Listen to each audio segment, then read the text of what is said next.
Time is a construct. People think you can't go back and change things, but you can.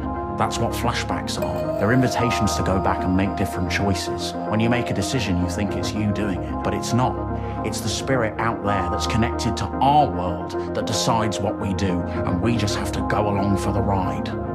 Bandersnatch was released on Netflix in 2018. Some love it, others hate it, which is understandable. The adventure type books are incredibly niche, and there's only been a handful of attempts to popularise the genre. For me, however, it brought back memories of playing Grail Quest and fighting fantasy, imagining that I was the hero, throwing fireballs and fighting manticores. Bandersnatch places a spin on this. You are not the hero, but you can control him. Watching Stefan slowly realise that he's being controlled and struggling to fight against the choices we force on him, it's hard not to get emotional, as we know he will eventually succumb to what is outside his realm of comprehension. It immersed me into the story, and the seamless transitions never once broke the flow of the story. It's easy to criticise Bandersnatch for being a bad film, but it's not just a film, it's an interactive film, and in the history of interactive film, the audience has never been forgiving. For all the interactivity you have with our media, the major film industry has lost interest in the genre. So let's take a quick jump back to 1967 and have a look at the very first interactive film. You enter the custom-built cinema. Apparently this new film is all the rage and has space-age technology that lets you control the film. You see on one of the 127 seats, 2 buttons are on the armrest, one green, one red. The announcer comes out and explains to you how the system works. The film will play as normal until you are given a choice, and you can press one of the buttons to vote. Whichever choice gets the most votes wins. Our first interaction is when Mr. Novak is waiting for his wife to come out, and oh my god!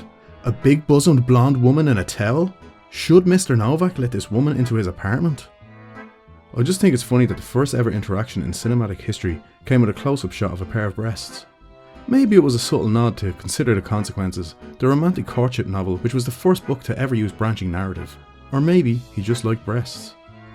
There are only 4 interactions in the entire 63 minutes of the film, and the story would end the same no matter what choices were picked. For all its interactivity, the story was still linear. 2 movies were played in unison, and the operator would just change the lens cap to show one or the other. The ending would always be the same regardless of what you picked, similar to Mass Effect 3. Speaking of video games, we hit a grey area, where it's difficult to distinguish between what is a film and what is a game. It's not till 7 years later in 1974 we get The Wild Gunman, an arcade shoot 'em up. 9 years after that we get Dragon's Lair, which is more film than game. You play as Dirk the Daring in his quest to save Princess Daphne from the greedy dragon. In the end battle with the dragon, the camera would jump to Daphne, letting out these noises, making it impossible to concentrate on the split-second button prompts. It will also give you this weird feeling that you won't be able to identify until years later you realise that the concoction of stress, adrenaline and testosterone caused by intense focus melded with the quick, almost subliminal shots of the princess would cause your balls to drop. It's early days yet. We won't see any new developments until 1988 with Snatcher, where we get a classic text-based look, touch, walk command system. The game is based off of the movie Blade Runner. The voice acting transforms the characters from lifeless sprites to actual people. I've cornered a probable male snatcher. I'm in the abandoned factory in the M district. Request immediate backup. Now departing for the abandoned factory. What the? Something is in there. Go ahead and press the button in front of you to activate your console. Interfilms was a cinema company that solely developed interactive films. They built and converted 42 cinemas, mounting joysticks to the seats. Tickets were $3 and you're allowed to rewatch the film as many times as you'd like. To pioneer this dream, in 1992 they released I'm Your Man. The film was played on Laserdisc, a shiny circly boy that allowed for nearly seamless transitions. These nearly seamless transitions would certainly be nearly seamless if it wasn't for the huge 10-second countdown overlay plastered to the screen. The film didn't do too well and was described as gimmicky as 3-dimensional glasses or a scratch and sniff. DVDs replacing videos had many advantages, one of which was the ability to jump from one piece of information to the next. This was originally used for chapter selection, but later it was used to implement special features such as director's commentary, bloopers, or even Shrek's karaoke dance party.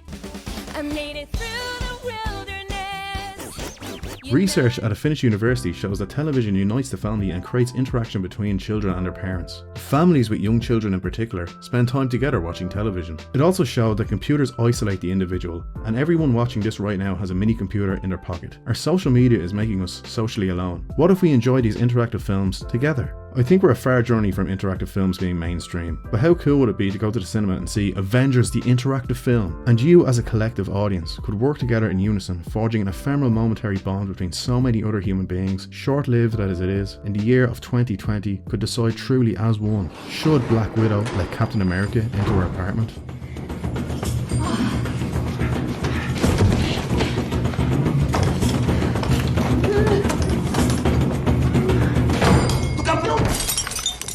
Sorry.